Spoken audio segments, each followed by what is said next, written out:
Oh, is that? I'm better now. Where's Peter? Where's Peter? Peter. Doctor. I'm Bill. I'm Peter. God, good to see you.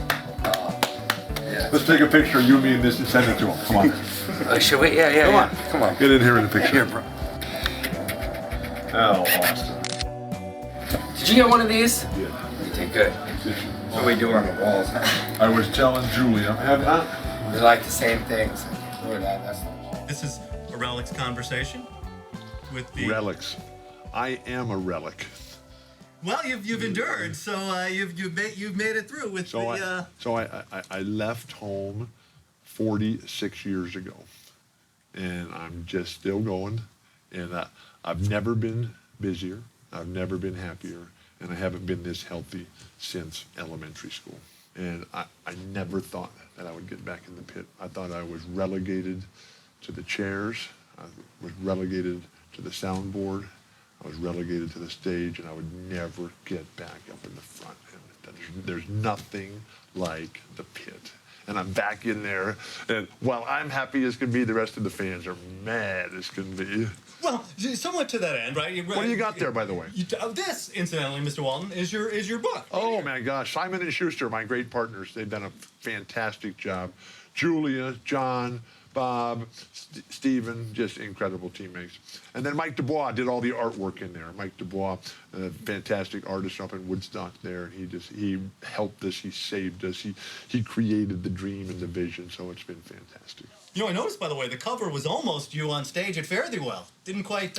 I tried. I tried, fight? but it's just like at home.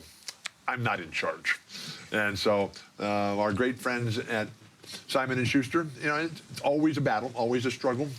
When I turned the manuscript in, I was late. They said it was too long. Bill, you turned in 285,000 words. So there was the endless struggle. It was like, when I go to the Dead shows, I don't ever want them to stop. I want them to just keep playing. I want the songs to go on forever. And that's the way I wrote this. I wrote it, I did all the work on it, and I did the audio version, and so it's just fantastic. But the great thing about having a partner like Simon & Schuster is that their power, their breadth, their reach, their strength, they're able to just get that message out. And this is a message, ultimately, of the stories in my life that shaped me at the forks in the road. When I got to those critical junctions, where am I going? What am I doing?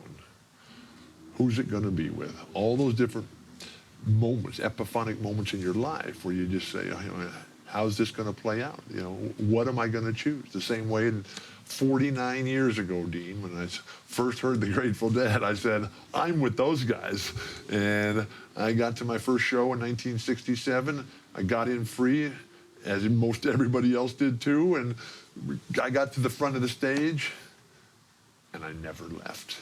And it's been one of the great decisions, one of the great relationships, one of the great friendships, and one of the great teachers in my life. And it's just been fantastic. And to be able to come in here to the Relix offices and to see all this stuff and to see the history of my life. Look at the box set over there. Incredible. You got all this stuff. I mean, this is a potpourri of heaven. Thank you. In terms of the various threads of your life, and your book tells Right. it begins wonderfully, takes. Well, let's just read the chapter titles, okay? Okay. Because that'll just give anybody a sense. They will resonate. One way or another, this darkness got to give. My time coming any day. Don't worry about me now. No, excuse me. Here comes sunshine. Pleased to meet you. Hope you guess my name. You say you want a revolution. My lightning tune. The music never stops. Commissars, pinstripe bosses, roll the dice. Whichever way they fall, guess who gets to pay the price? New morning, the great unraveling. Feel like a stranger. Help on the way. Shadowboxing the apocalypse. I need a miracle. Eyes of the world. Knocked down gets to wearing thin. And once in a while, you get shown the light in the strangest of places if you look at it right. Here's a moment I love this couch. I never get to sit on couches. They're all too small. But this is nice. Yeah, I got to put my feet up, and although Peter's going to get mad. I think he'll. You think he'll make that it'll be concession. okay? He'll make that concession. Am I the first person to ever put my feet up there? No. Perhaps not, but Oh man, look at this. The vinyl inside. Oh my gosh, fare thee well. Bill Walton back from the dead, shining the light, searching for the sound, throwing it down. Here we go. Let's pick up, speaking of the Grateful Dead and your career as a basketball, I want to pick up a moment. Let me just say one thing first before you start. Sure. The Grateful Dead, they made me the basketball player that I used to be. They've made me the person that I am today. They're my best friends. They're my heroes. They're my role models. And it's just been a fantastic ride for me. I'm the luckiest guy in the world. And what was your question? I'm sorry. Well, that's fine. So let's jump ahead to 85, 86. Right. Playing in Boston. 30 years ago. And Blink of an eye. You took the members of the Boston Celtics Right. to see the Grateful Dead. Well, they asked me. They asked me if the band was coming, if I was going to go. Yes.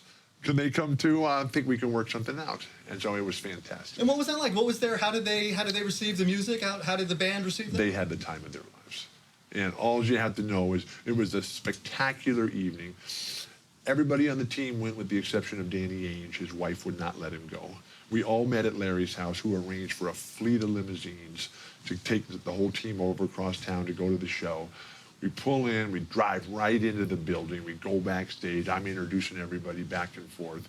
We go up on the stage. They had built this incredibly nice, spectacular little private lounge just for the Celtics. They brought all these coolers full of our favorite drinks, milk and water. It was just absolutely spectacular. The lights go down. Jerry steps up to the front, and he leans in. And he looks over at Larry Bird right there, and I'm sitting right next to Larry, and Jerry's standing in that just golden shaft of light that was just so perfect. And he's fiddling with his foot pedals, and he's kissing his microphone to make sure it's the perfect height. And he looks over at Larry, and he winks at him, and he mouths to him, "This is what we do." And he turned back and just blew it out. And 6 or 7 hours later, the lights came back up, and the band was all packed and gone. And the Celtics, their eyes were kaleidoscopes. And they looked at me, Dean, and they said, "Oh, my gosh, can we come back tomorrow?" and they did come back. And it was fantastic. And over the years, they all became friends. Everybody became friends. And to have the Celtics, to have my friends on the Trailblazers, to have my friends at UCLA be able to call me up over the years and say, "Bill, the Grateful Dead are coming to town. Do you think we can go to the show?" And how kind the band has always been, how warm, how welcoming, and how happy they've always been to see the athletes who come in. Because the bond between the athletes and the entertainers, and the writers, the ultimate entrepreneurs, the guys who have to create something from nothing every day, fresh as can be. Because without that creative spark, there's nothing there. And nobody creates like the Grateful Dead. Oh my gosh. And now I'm seeing all these new generations of guys coming up. And I spend a lot of time in the tech world, a lot of time in the startup world, and so many of them coming out of Boston, and they're all there in their 40s. And they all grew up watching Larry Bird.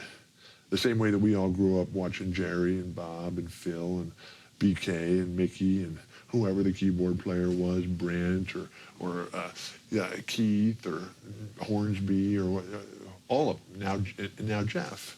And that inspiration that we get that allows us to dream beyond the narrow confines of our own little narrow world, and to be able to then take it out and shine the light and be the mirror and just reflect it. It's just fantastic. Well, it sounds like in reading your book that great Coach Wooden, you could not get him to... I tried with everything that I had, and we were very close one time. I was meeting my wife, Lori, in San Francisco for a show, because we were on different travel schedules but and different work schedules. And she was there first, and she met me in the limo out in front. And when I got into the limo, Coach Wooden was in the limo. And I said, "Oh my gosh, he's going to come to the show. Lori got him to come." But it turned out that Lori and Coach Wooden were on the same flight coming to San Francisco from Southern California. And he was on another project. And I thought he was going to come to the show.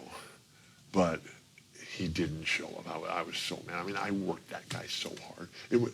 When I was in college playing for Coach Wooden in 70 through 74, the Grateful Dead would come to Pauley Pavilion every year, October, November, just at the start of the season and kind of christen Pauley Pavilion and just blow it out with a phenomenal all-night show. New Riders of the Purple Sage was there one year. And so when the Grateful Dead would come to Pauley Pavilion, it would be a nighttime show, and we would be practicing in the daytime while they were setting up. And then we would leave, and we'd come back for the concert after we had dinner back at the dorms. And the Grateful Dead, they would use our locker rooms as their dressing rooms. And so when we would come in to practice the next day, and we're getting dressed in the locker room, and Coach Wooden, he would walk in the locker room and, what does that smell? What does that smell? We say, Coach, it's nothing. It's fine. Just we'll see you out on the court, Coach. It'll be okay. So you're in the Basketball Hall of Fame. Correct. You're in the Academic All-America Correct. Hall of Fame. You're in the Grateful Dead Hall of Honor. My highest honor. Can you talk about, since you mentioned that, can you talk about that? It was fantastic. I had no idea. I was just at the office one day, and they all surprised me. And it was the summer solstice, June 21st of 2001. And we were just, they were so kind, and they were so nice. My whole life, Dean, has been about the dream of being part of something special. And what could possibly be more special than being part of the Grateful Dead? And just the relationship between the fans and the band, and what both mean to each other. And it's so much like being on a great basketball team for a long time, and you have the fantastic fans who drive you. And to be out there on the court, to be on the stage, and the fans are just cheering and yelling and screaming and taking you places as the performer that you can't get by yourself. And I've been lucky. I've been both the performer and the fan. And it's fantastic to be a fan of the Grateful Dead because they play all the time and they win all the time. And they make you happy. And so I keep coming back.